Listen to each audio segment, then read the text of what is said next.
Assalamualaikum warahmatullahi wabarakatuh. Ketemu lagi bersama saya Abay Subari dari terapi Gusmus Raksa Jasad atau yang kita kenal saat ini adalah terapi kabuyutan Nabawadatala.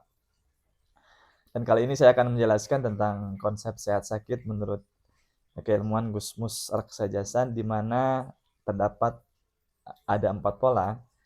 Yang pertama kita kenal adalah dengan pola makan, yang kedua adalah pola minum, yang ketiga adalah pola tidur, yang keempat adalah pola pikir. Dan melanjutkan untuk materi yang terdahulu, nah kali ini saya akan menjelaskan tentang konsep sehat sakit dari pola tidur. Pola tidur adalah kondisi tidak sadar tetapi dapat dibangunkan dengan cara suara ataupun sentuhan. Di mana ketika orang tertidur, kondisi tidak sadar tetapi dapat dibangunkan, yaitu dengan cara suara ataupun disentuh. Maka orang itu akan bangun dan sadar kembali. Nah, beda dengan istirahat. Istirahat antara pola tidur dan istirahat itu berbeda.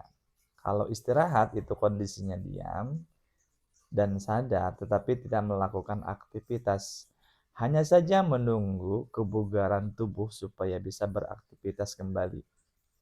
Nah, di sini kita jelaskan tentang pola tidur yang baik. Maka di dalam kesehatan ada namanya pola tidur yang bisa memperbaiki kebugaran tubuh dan juga bisa menyehatkan badan. Nah, pola tidur, fungsi tidur adalah mengembalikan psikologis dan psikologis. Nah, fungsi tidur juga itu dapat memulihkan stres atau ketegangan.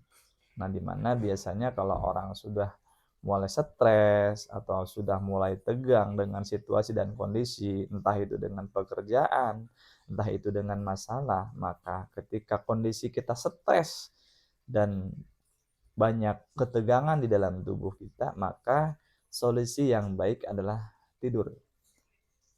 Karena fungsi tidur adalah untuk merelaksasi kembali saraf-saraf yang tadinya tegang bisa mengendor kembali, dan yang tadinya stres itu bisa rileks kembali dengan cara tertidur.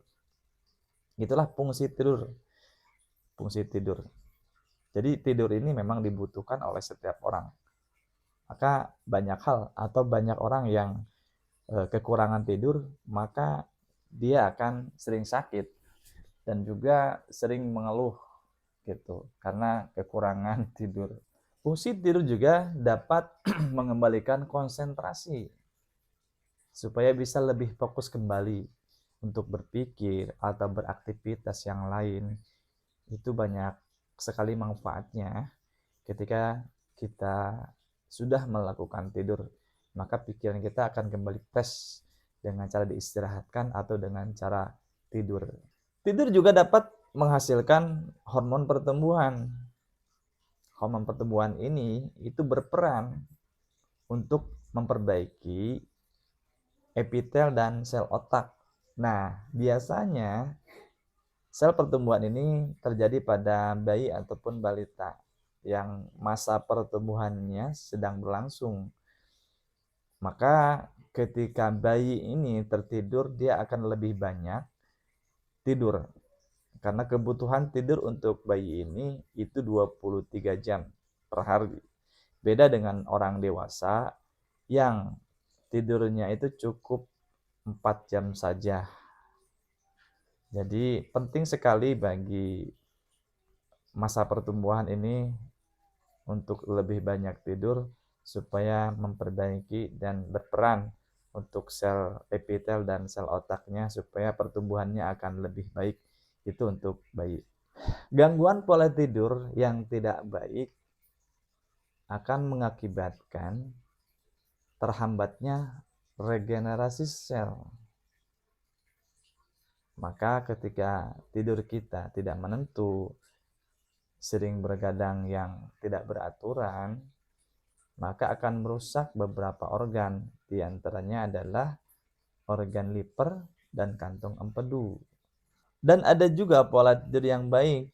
Pola tidur yang baik adalah untuk orang dewasa, yaitu di jam 22.00 sampai jam 3.30, di mana di jam tersebut adalah proses regenerasi sel dan proses anabolisme dan katabolisme.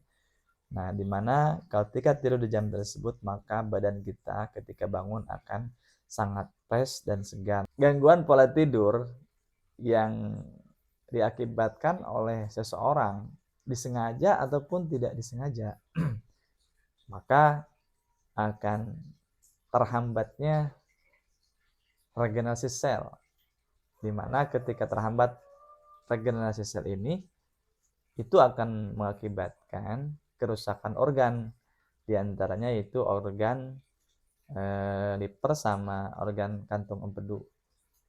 Maka untuk itu harus tetap menjaga pola tidur yang baik supaya tubuh kita menjadi lebih sehat. Mungkin itu yang bisa disampaikan tentang pola tidur. Mudah-mudahan ini bermanfaat. Demikian saya Obay Sobari dari Gusmus Raksa Jasad Nabawadataala. Wabillahi taufiq wal hidayah. Assalamualaikum warahmatullahi wabarakatuh.